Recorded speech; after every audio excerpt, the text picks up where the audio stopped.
Hi guys, ఎలా ఉన్నారు? అందరూ బాగున్నారా? ఈరోజు నా ఎక్విప్మెంట్ అయితే మీకు ఈరోజు చూపిస్తాను క్లియర్గా. చూసేద్దారండి. మరి ఇది నేను తీసుకున్న హీటింగ్ ప్రెస్ మిషన్. ఇది అరౌండ్ ఒక 90,000కి అయితే నేను తీసుకున్నాను. దీన్ని ఎలా యూజ్ చేస్తాను మీరు చూపిస్తాను రండి.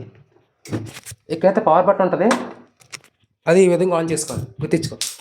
ఇక్కడ మనకు కావాల్సిన టెంపరేచర్ మనం సెట్ చేసుకున్న తర్వాత ఇక్కడ మనం టీ షర్ట్ అయితే ఇక్కడ పెట్టుకోవాలి. పెట్టుకున్న వెంటనే మళ్ళీ మనం ఈ కవర్ అనేది దాని మీద పెట్టుకోవాలి. ఇది దేనికంటే టీ షర్ట్ డ్యామేజ్ అవ్వకుండా ఉంటుంది అంతే.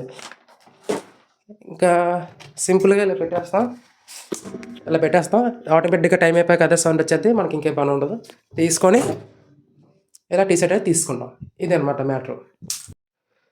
ఇదేమో మగ్ ప్రింటింగ్ మిషన్. ఇది ఈ విధంగా వర్క్ చేసుకుంటాం. చూసారు ఎలా సౌండ్ వచ్చిందా? దాని తర్వాత మనకు కావాల్సిన మగ్గ పెట్టుకుని డిజైన్ చేసుకొని ఇలా పెట్టుకుంటాం. ఇది దానికి సంబంధించిన సబ్లిమేషన్ ప్రింటింగ్ మిషన్. మనకి ఏ డిజైన్స్ కావాలో దీంట్లో తీసుకుంటాం. ఇదేమో మినీ హీట్ ప్రెస్ మిషన్.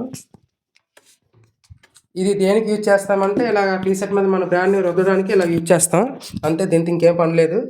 అలాగే మన పాత లోగో కవర్స్ అయితే వచ్చాయి, బాగుంది కదా? మీకు నచ్చిందో లేదో నాకు చెప్పండి దీని గురించి. ఇదేమో ట్యాగ్ గన్ను. మన టీ షర్ట్స్కి ట్యాగ్స్ ప్రింట్ చేయడానికి దీన్ని యూజ్ చేస్తారు ఈ విధంగా. ఈ వీడియో నీకు ఏదైనా యూస్ఫుల్గా ఉంటే లైక్ అండ్ ఫాలోకి అయితే కొట్టే, అండ్ కామెంట్ చేయడం మర్చిపోకే. Okay, bye bye.